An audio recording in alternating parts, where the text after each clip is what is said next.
Hello, my name is David Brett. I'm the editor of the New Westminster Times. My question for you today is, did the judge in the Cowichan ruling get things very wrong, so wrong that the decision might be overturned on appeal? My answer to that is yes. The primary reason, is the name Richard Clement Moody. The colonel who was sent to this place right here, Derby, British Columbia, in 1858 by the Crown to lead the Royal Engineers and to effectively establish a defense of the British interests against the United States. However, as you will find in the plaintiffs, the Cowichan Tribes public relations efforts, and in the court ruling itself, Colonel Moody was effectively thrown completely under the bus and called dishonorable as a means of establishing a case against the Crown. The character of Colonel Moody is foundational to the case of the Cowichan in their claim for the reserve, what they thought should be been set aside as a reserve way back when in Richmond, which is now a multi-billion-dollar land claim that's under appeal and has thrown a monkey wrench into private property rights across the province. So, what's the deal with Colonel Moody? Well, I'm standing in a place that is very pivotal to the history of British Columbia. It's called Derby. It's just south of Fort Langley, and you can see the Fraser River in the background here. This place kind of tells a tale of a relationship between two men that really define the early history of British Columbia, the context in which the Cowichan decision is made.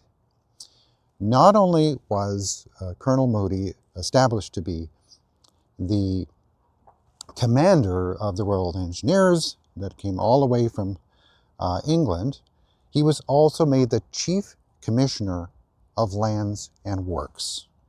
So what I'm about to describe is a fundamental sort of mismatch of Colonel Moody's instructions and his expected role in this place and what actually played out. So there was a bitter feud, if you will, between then governor of Vancouver Island, the colony of Vancouver Island, James Douglas, who was also a factor of the Hudson's Bay Company, and Colonel Moody almost from the outset.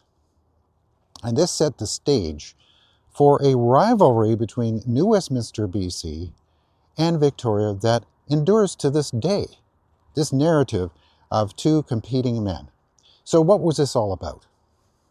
So at this location, Derby, in August of 1858, both Governor Douglas and soon to be sworn in Chief Commissioner of Land and Works, Colonel Moody, stood here to inaugurate and launch the colony of British Columbia. At that time, there was the colony of Vancouver Island, which James Douglas was the governor, and he had been in the country for a very long time running the Hudson's Bay Company business.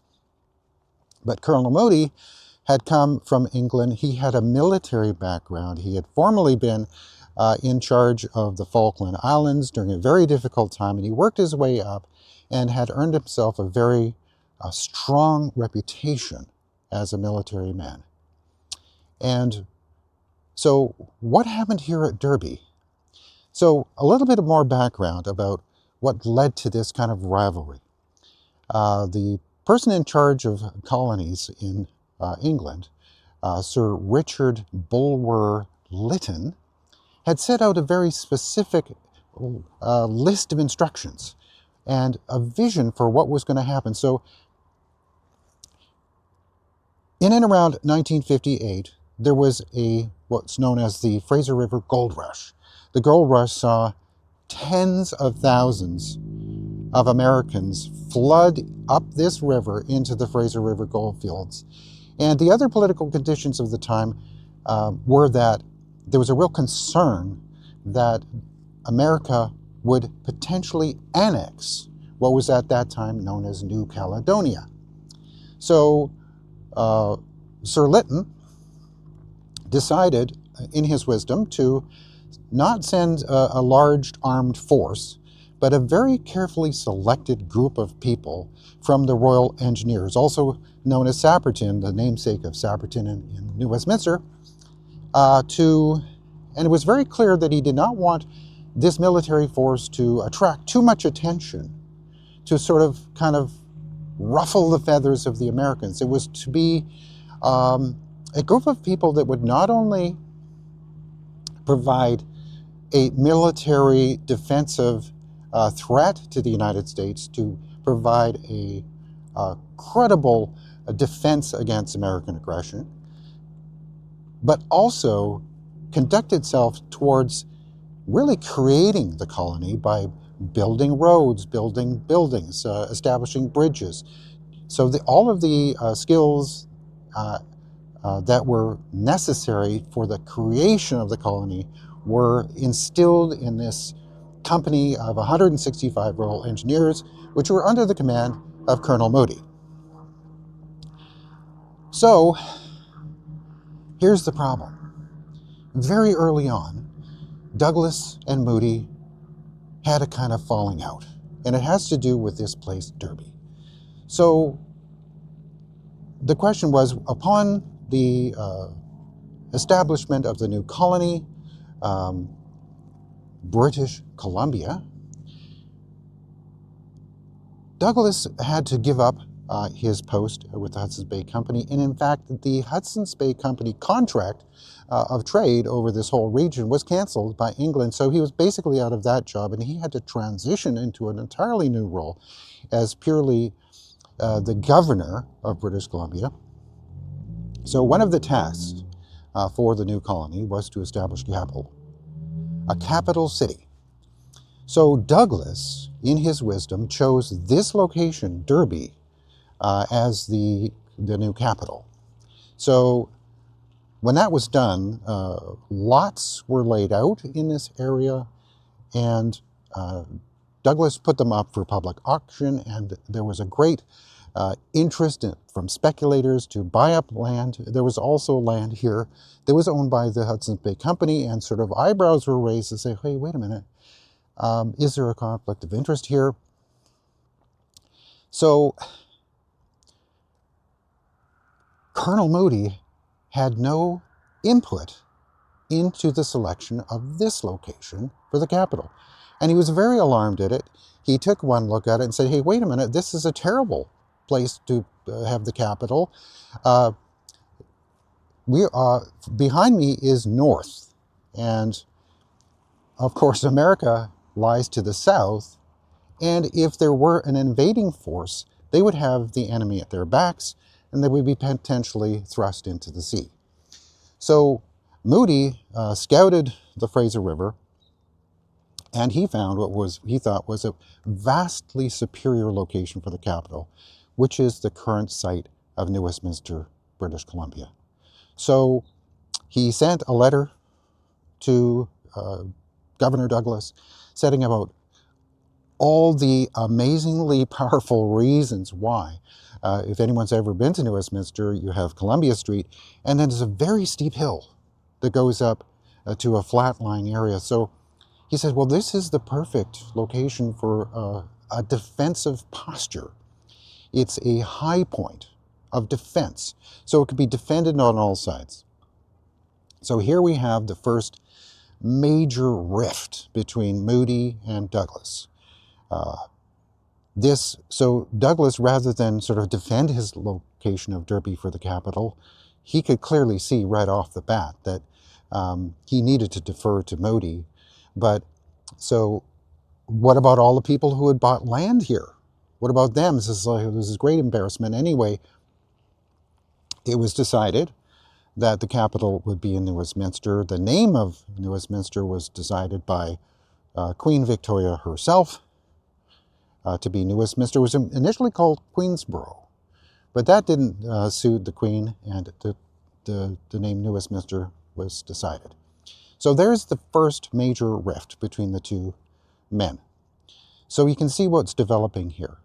You have in the Cowichan, and I'm going to read from the Cowichan news release that came out on October 27th, 2025, not long after the big public meeting in Richmond, where the mayor of Richmond said that the government had pulled its punches by not arguing for extinguishment, and they were extremely worried about the threat to private property rights in Richmond and throughout the entire province.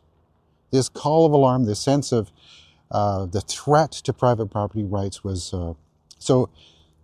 so the Cowichan Nation put out a news release. They said, respond to misleading and false information regarding Aboriginal title case. So they thought it was all misinformation. So right from the start, the Cowichan very wisely went after Colonel Moody. And I'll just read a line from their 2-page press release that has a lot to do with Colonel Moody. He says, and here's the quote, when the Crown was setting aside Indigenous settlement lands as reserves in British Columbia, Colonel Richard Moody, the very Crown official responsible for reserving the Cowichan settlement at the village along the Fraser, failed to do so. Instead, he covertly sold some of these Cowichan Nation Aboriginal title lands to himself as a land speculator. So this has kind of been the talking points of the mainstream media, that, oh man, this guy, Colonel Moody, he kind of blew it. He selfishly gobbled up the lands that were due, that should have been reserved by him as the Chief Commissioner of Lands and Works. He should have laid out these reserves, but he selflessly took the land into himself.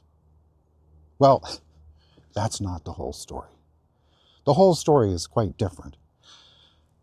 There was, from the very get-go with these two men, a confusion over who was responsible for what. Moody was constantly complaining about Douglas overruling his decisions. For example, he was in charge of Lands and Works, but Douglas would, for example, decide on a road that was to go to the interior and says, well, this is the road, this is the route I've chosen, here we go.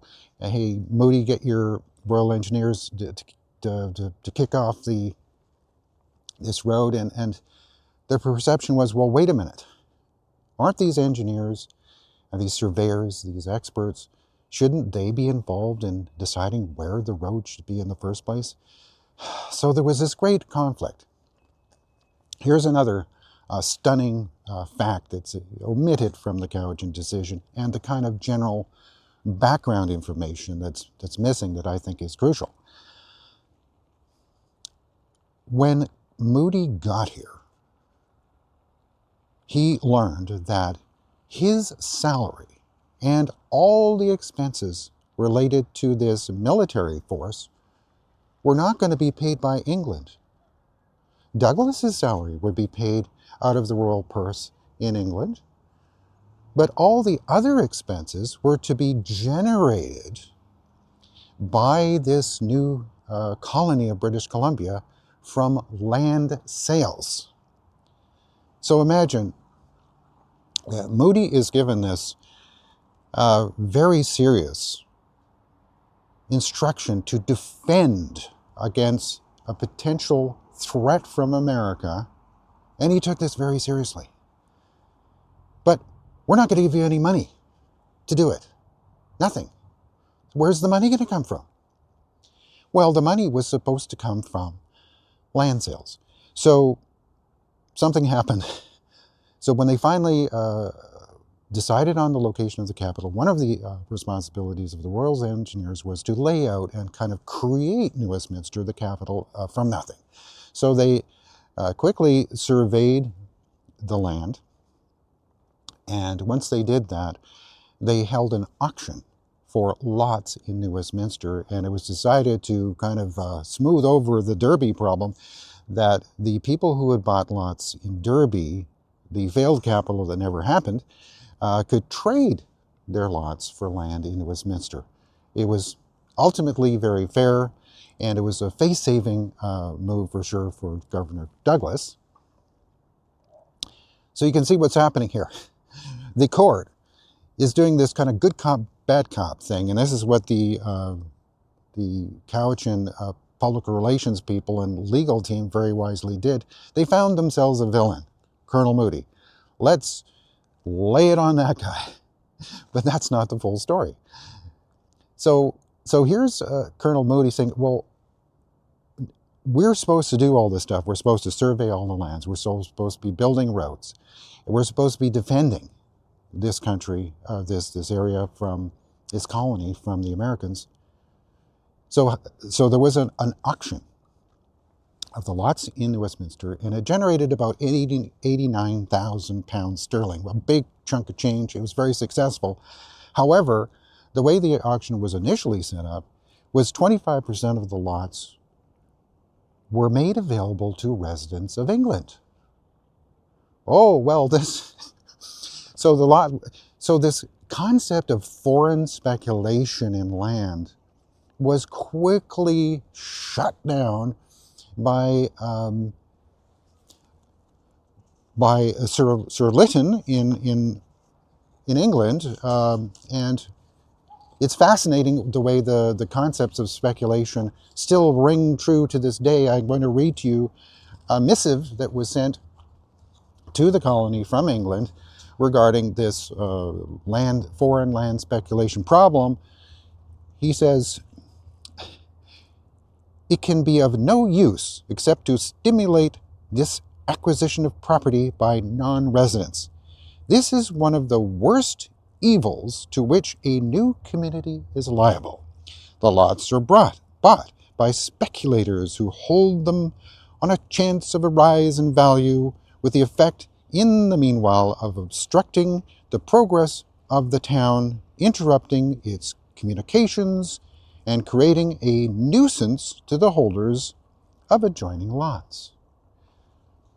This could be very well have been written by a bureaucrat in Victoria in 2026. The problem of foreign people buying up land in British Columbia was in the background of the whole Cowichan business, because it is alleged, as we just learned, that Moody somehow erred by buying land that sort of touched on the Cowichan area. So here's the background, and I'll now sort of transition into another aspect of this land acquisition conundrum that they faced. Here's Moody, and the historians generally agree that way too much was asked of Moody, and his command and his charge and his delegated power was very clearly made subject to the rule of the governor. He was not the governor. He was made a lieutenant governor, but only to be given that title if something happened to Douglas, if he died or became ill or unable to do his duties, then this title of lieutenant governor will be given to him. So, to the matter of land speculation. So, there was Douglas was a man of business. Nothing wrong with that. He had been running the Hudson's Bay Company, and the whole point of a company is to make sure that your revenues exceed your expenses. So he started running the colony in a similar fashion, and that was sort of the instruction from England. They were very concerned about the money. They didn't want to spend too much. So this idea of quickly, sort of like he was given, so Moody was given this duty to quickly survey as much land as possible whilst setting aside certain lands as reserves for military reserves, and importantly for this discussion, as reserves for Indigenous people. So this became a crux, a critical issue in the case of the Cowichin. The plaintiffs are arguing that Moody acquired land for himself in an area where the claim was supposed to be. So, here's the problem. There was a disagreement between Colonel Moody and Governor Douglas about the very details, the devil's always in the details, about how the land sales were to occur. He was out there surveying the lands. He had his, the Royal Engineers surveying lots all across Lulu Island, and he had hired a man named Trutch to do the surveying.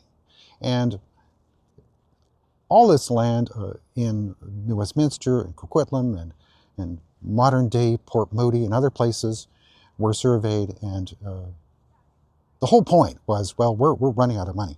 I mean, the Royal Engineers were literally paying their expenses of building the colony out of their own pockets. And it's like, well, when are we going to get, we're running out of money here. Moody was forking over cash to make things happen because there was no big checks coming from Victoria. He was constantly petitioning Douglas for money. So you have this context of the mechanics of the land sale system were very, very critical. So anyway, Douglas was the supreme leader of the time, and his plan for the way in which land would be sold ruled the day. And Moody was very upset about it because he believed Douglas's plan would encourage land speculation. So here's what happened. Colonel Moody and other well-to-do folks in New Westminster at the time and other places in the colony did in fact start acquiring a huge amount of land, and a lot of the lots that came up for sale were being bought by Colonel Moody, and this created a huge controversy and a big stir in the newspapers of the day, saying, hey, what's the deal with all this land grabbing? So Colonel Moody was accused of land grabbing. And it became, and Douglas weighed in. He says, hey, folks, we're not setting up this whole thing so that, government officials can speculate in land and gobble up all this land. That's not the whole point. We're trying to settle. The whole colonial endeavor was to encourage settlement of the land. So they wanted the land to be sold to the settlers who would be living there. So after a great controversy and an outcry, and it came out later that Colonel Moody's defense for his land grabbing was that he was buying it up to keep out foreign speculation and people who were, he felt, didn't have the best interests of the colony in mind. So he says, wait a minute, I'm not buying this for my own selfish profit motive. He said, and this came out in the press at the time, I'm doing this so that I can sell the land to settlers who are going to improve conditions in the new land. And he further stated that he would sell any of the land that he had acquired to settlers at his cost. So after he said that publicly in the newspaper, the whole furor died down. He was no longer perceived as a villain. So here's another very important factor that for people to understand. Moody was in the country for a very short period of time. He came here in 1858, and he was sailing back to England in November of 1863. So during that time, Moody did some absolutely amazing things. For example, he set aside military reserves that are now very famous. Stanley Park would not exist today if it were not for Colonel Moody. He set up the entire peninsula there aside as a military reserve. He also set aside the land under which the University of British Columbia now sits, and also the Jericho lands. He set aside as military reserves. So the role of Moody and the Royal Engineers here is of such impact that it's almost difficult to fathom the degree to which they improved the colony, basically created the colony of British Columbia. Now, it has to be understood that Douglas was in Victoria. Victoria is a very long way away. And this rivalry between New Westminster and Victoria was very powerful. The political forces of the day, a lot of the arguments are recorded. There's a very good source of this information in a 1940 master's thesis in history that was written at the University of British Columbia, because that thesis records in long form a lot of the primary source material. So one of the newspapermen in Victoria, or in the province, is named Amor de Cosmos, and he would later become premier of the province. And then there was John Robson in New Westminster, who ran the Columbian, and he was thought to be a friend of Colonel Moody, and Cosmos was just railing at the entire colonial infrastructure. He felt it was unjust. He was arguing in favor of an elected legislature, and it should be known that Sir Lytton also was saying, listen, folks, we don't want this colonial government to last forever. We need an elected assembly there as soon as possible. So a lot of the history that happened here has been ignored by the judge. And I'll just refer to what I think is an error by the judge, just finally getting to it. So, but before I do that, I'll just sort of reiterate the problem having to do with the land sales system. So, it wasn't illegal for Moody to buy land. It wasn't even unethical. Or was it? So what the judge does is basically does a sort of a cancel culture maneuver on poor old Colonel Moody by saying he acted dishonorably. Those words are in the ruling, and I'll just read what she wrote about Moody in one section. Moody acted in his own self-interest and contrary to Douglas' express direction and colonial policy, taking appropriated Indian settlement lands for himself. He did so covertly through a land agent. His failure to take steps to stake out an Indian reserve at the Cowichan village resulted in a personal benefit to him. The acquisition of part of the Cowichan's waterfront land at Tultinas, as the plaintiffs put it, the very crown official clothed with the task and responsibility of protecting the settlements of the Indigenous inhabitants, surreptitiously took part of the lands for himself. So there you have it. At the time, you had this bitter rivalry between Governor Douglas and Colonel Moody.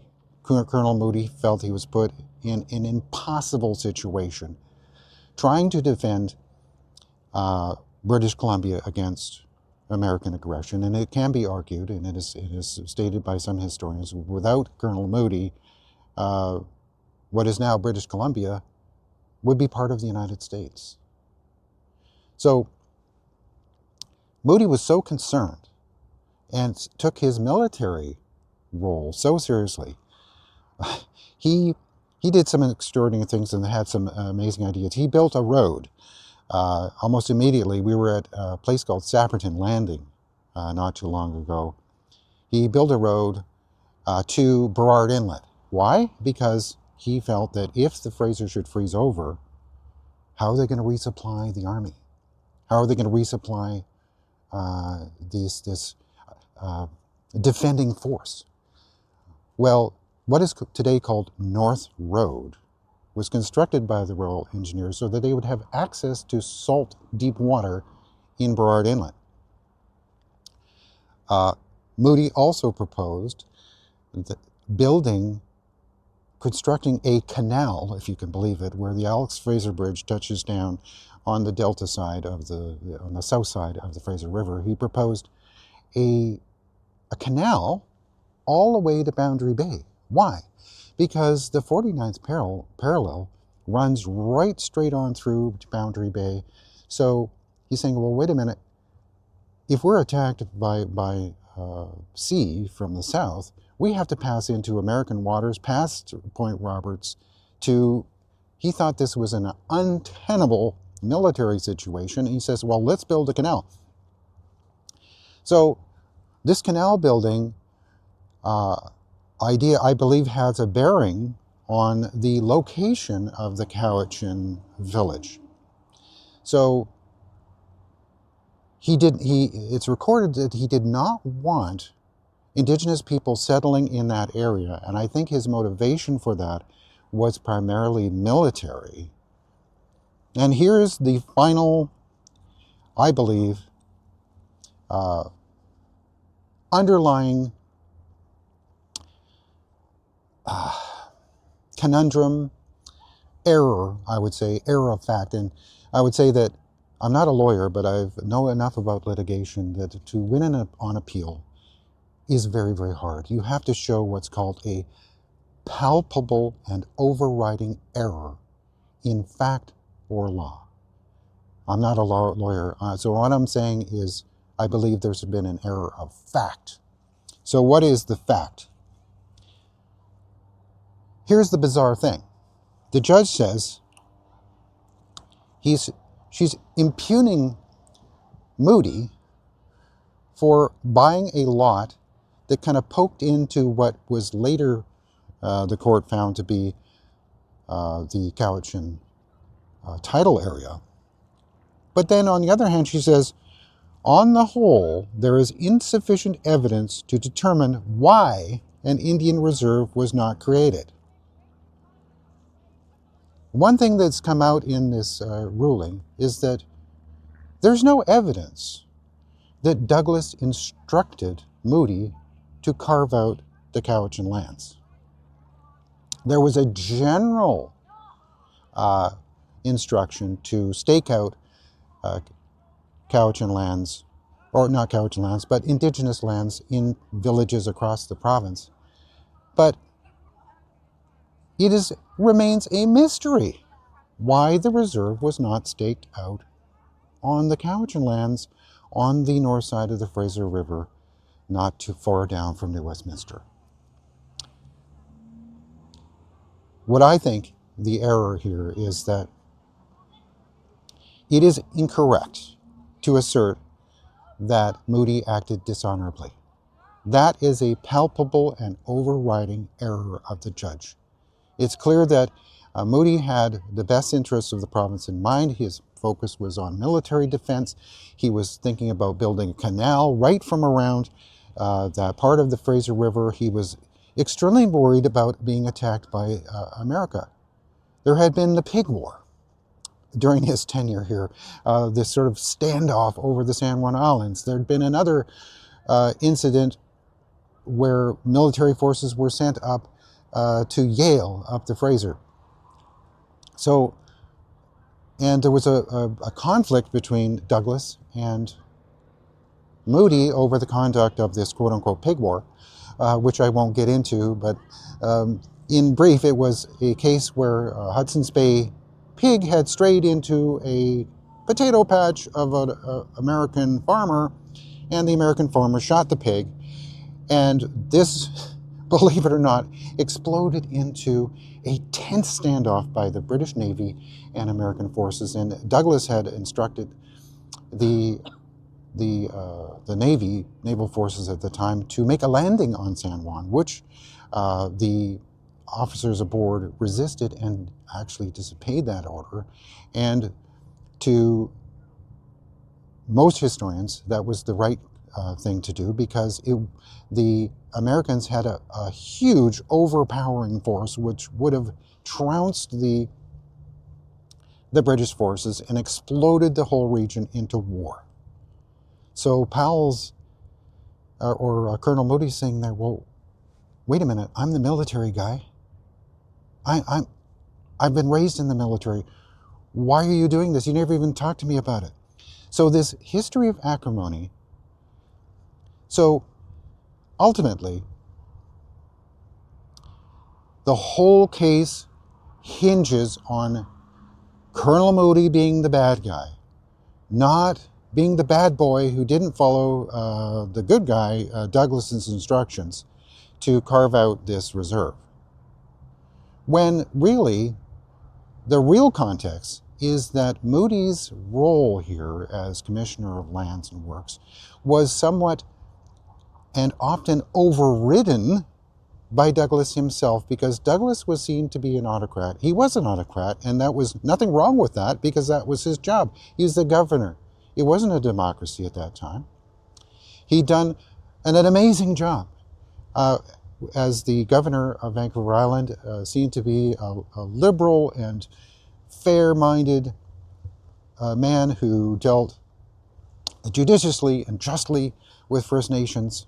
And he was thrust into a situation, both of them, frankly, by this almost invading force of American miners. So in that crucible, you have these two men sparring over who was really supposed to have jurisdiction over what. And is it entirely possible, since the judge admits she doesn't even know why the reserve wasn't carved out, isn't it possible that Douglas did not, in fact, instruct Moody to put a reserve there? That there was some clear and obvious reason for it not to be staked out?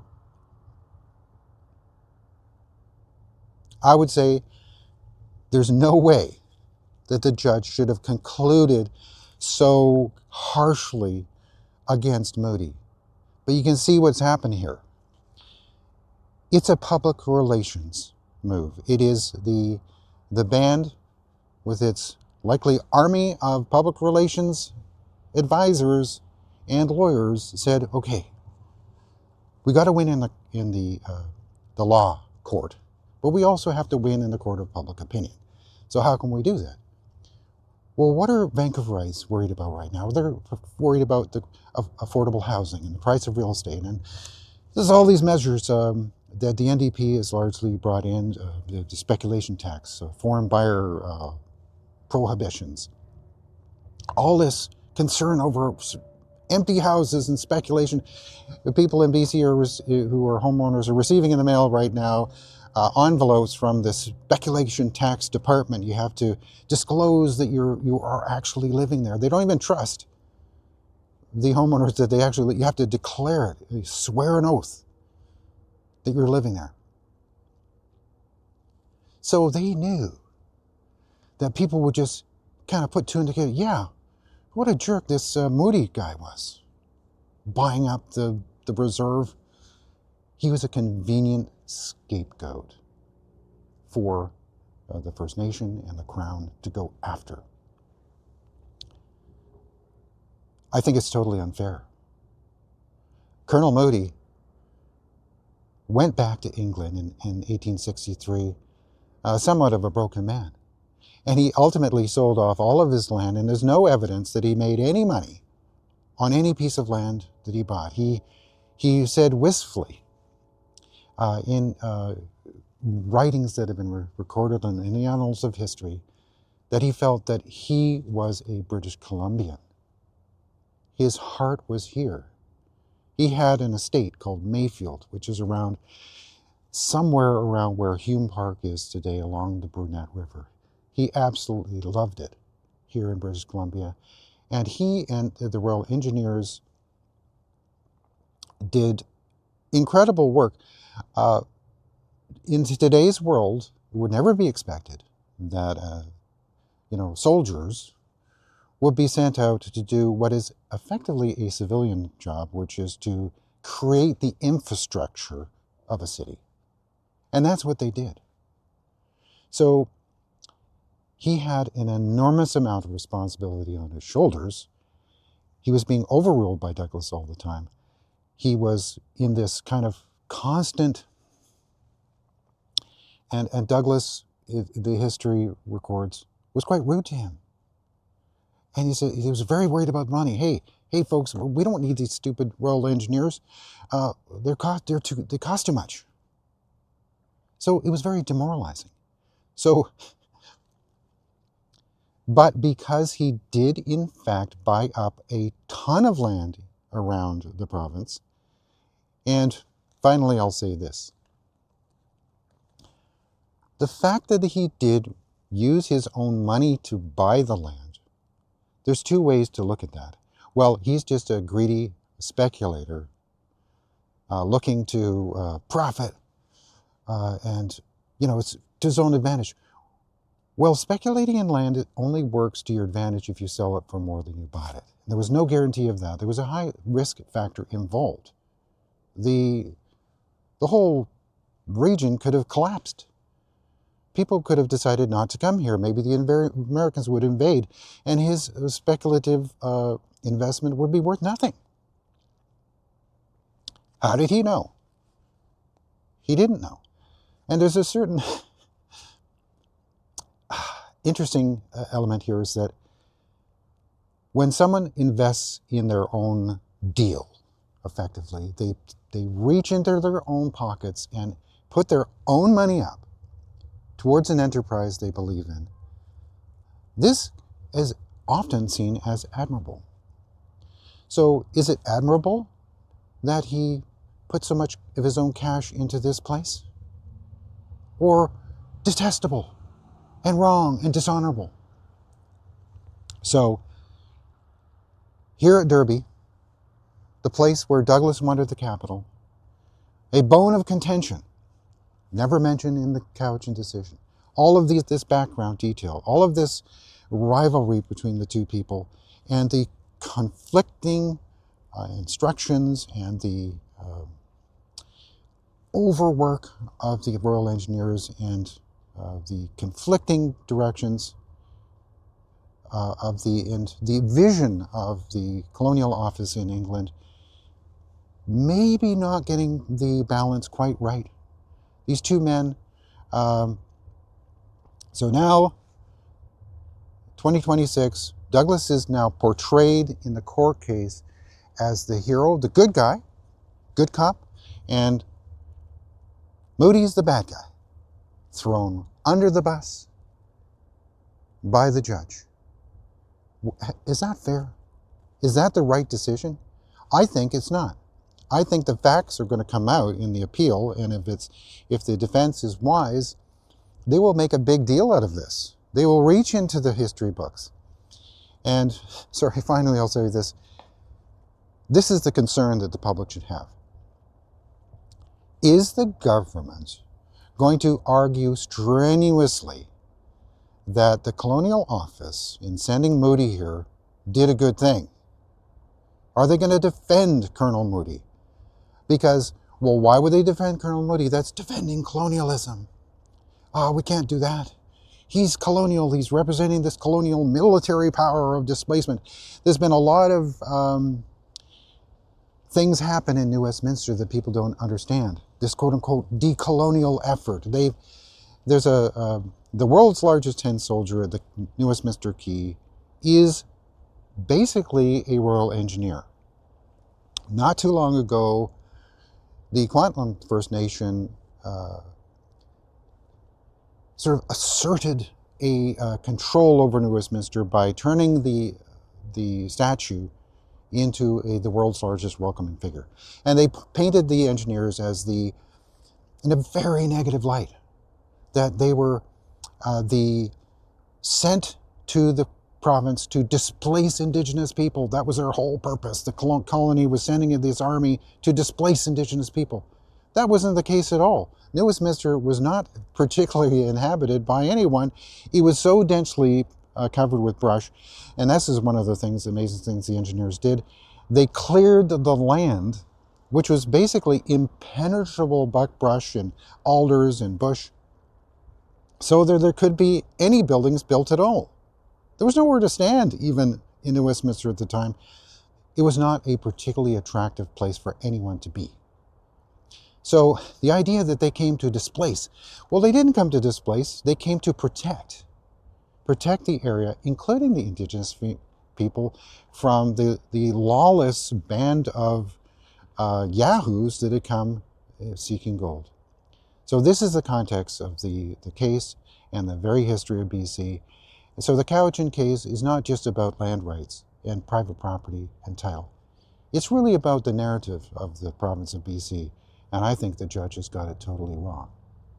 My name is David Brett. I'm the editor of the New Westminster Times. If you enjoy our journalism and appreciate what we're doing, I invite you to support our work. On our website, newwesttimes.com, there's a little button up in the right-hand corner. You can just click it. It says, support our work. If you would feel so inclined, we would really appreciate it. We do have costs. It's not free to do what we do. I thank you again for watching.